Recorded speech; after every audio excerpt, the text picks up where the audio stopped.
आज की इस वीडियो में मैं आपको बताऊंगा कि आपका नया घर बन रहा हो तो आपको किस किस चीज़ों का ध्यान रखना चाहिए। तो आपका ये मन में प्रश्न उठ खड़ा हो रहा होगा कि ये जो इतनी सारी वायरें हैं वो क्यों हैं।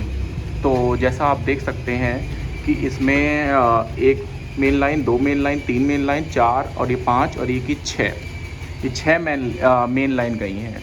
पहले मैं आपको बता दूं कि यदि आपका 200 मीटर तक का मकान है यानी 300 गज के मकान में आपको 1 से 1.5 लाख तक का वायरिंग का खर्चा आ सकता है। तो अब चलिए मैं शुरू करता हूँ और मैं बताता हूँ। देखिए, ये होती है हमारी अर्थिंग, ये होता है हमारा फेज़ वायर, और ये होता है हमारा न्यूट्रल, और ये होता है हमारा इन्वर्टर वायर। अब ये तीन वायर घर के अंदर बहुत मेन रोल खड़ा करती हैं। अर्थिंग्स मेरे ख्याल से तो आपको अर्थिंग ज़रूर पड़वानी चाहिए, क्योंकि अर्थिंग से ही आपको करंट लगने का ख़तरा, घर में जो टंकियों में करंट दौड़ता है वो करंट नहीं आता है, और आपको कई ख़तरों से होने वाले आगे जो आपके ख़तरे हो सकते हैं घर में, उनसे सबसे ये बचाता है। तो उसके साथ साथ आपको ये लग रहा होगा कि फिर ये तीन वायर तो ये आ गई अर्थिंग की आपने बताई दी, और फेस वायर आ गई और न्यूट्रल वायर आ गई, तो फिर ये इतनी सारी वायर क्यों हैं? ये इतनी सारी वायर इसलिए हैं क्योंकि 1.5 मीटर से ये लूपिंग होती है। और ये आपकी हो गई एसी की वायर, एसी की न्यूट्रल और एसी की फेस वायर, और ये आपकी उसकी अर्थिंग आ गई। और ये दोनों वायरों से जो हमारी होती है वो लूपिंग होती है। तो ये दोनों वायरों से हमारी लूपिंग हुई है। अब आ जाइए हम दिखाते हैं इसको कि ये क्यों है। इसका रीज़न हम हमको बताते हैं कि ये वायरिंग इतनी क्यों है। तो इसका रीज़न ये है कि देखिए, हमारा मैं दिखाता हूँ, एक लॉबी ये आई है हमारी, ये हमारी अच्छी खासी इतनी बड़ी लॉबी है।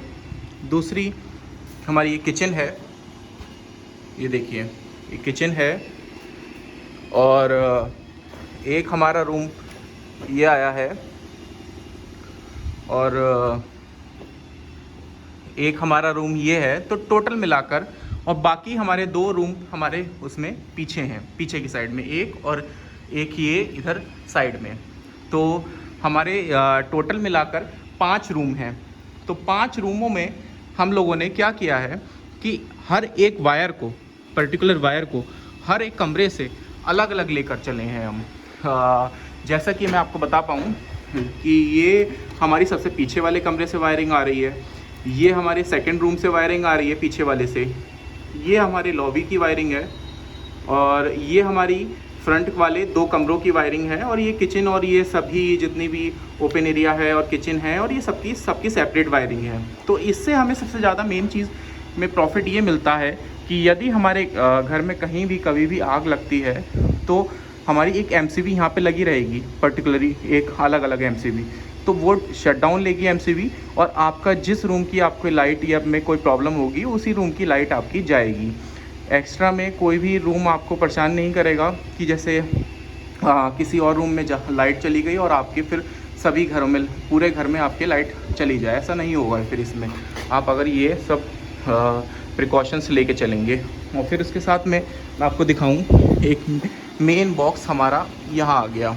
ये हमारा क्या होगा, ये समरसेबिल का, और मैं जैसे आपको दिखा पा रहा हूँ कि समरसेबिल का और सभी चीज़ों का इसमें हमारा रहेगा कनेक्शंस। और बाकी हमारे घर में जितनी भी लाइट होंगी, जितने भी पॉइंट्स हमने दिए होंगे, ये देखिए हमने पॉइंट्स दिए हुए हैं, क्योंकि हमारे में पॉइंट्स इसलिए भी ज़्यादा हैं क्योंकि हमारी सीलिंग, फॉर सीलिंग हो रही है।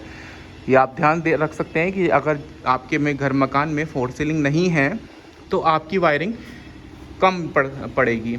तो आप जो भी वायर आपके घर में डालने आए, वायरिंग करने आए आपके इलेक्ट्रीशियन, उनको आप बोलिएगा कि हमारे घर में इतनी वायर, अगर वो ज़्यादा एक्स्ट्रा डालें तो आप उनसे पुटअप कर सकते हैं कि इतनी वायर आप क्यों डाल रहे हैं। क्योंकि आपको पता होगा कि ये फेज़ वायर है, ये आपने येलो वायर अर्थिंग के लिए ले ली है, और ब्लैक वायर आपकी न्यूट्रल है। तो ये जो एक्स्ट्रा में वायर पड़ी हैं वो क्यों पड़ी हैं? क्योंकि हमारे में तो फोर सीलिंग है, तो ये आपकी जो येलो वाली 2 पड़ी हुई हैं, ये लाइटों की वायर उसने डाली हुई हैं, और एक से उसने लूपिंग की है। सेम ये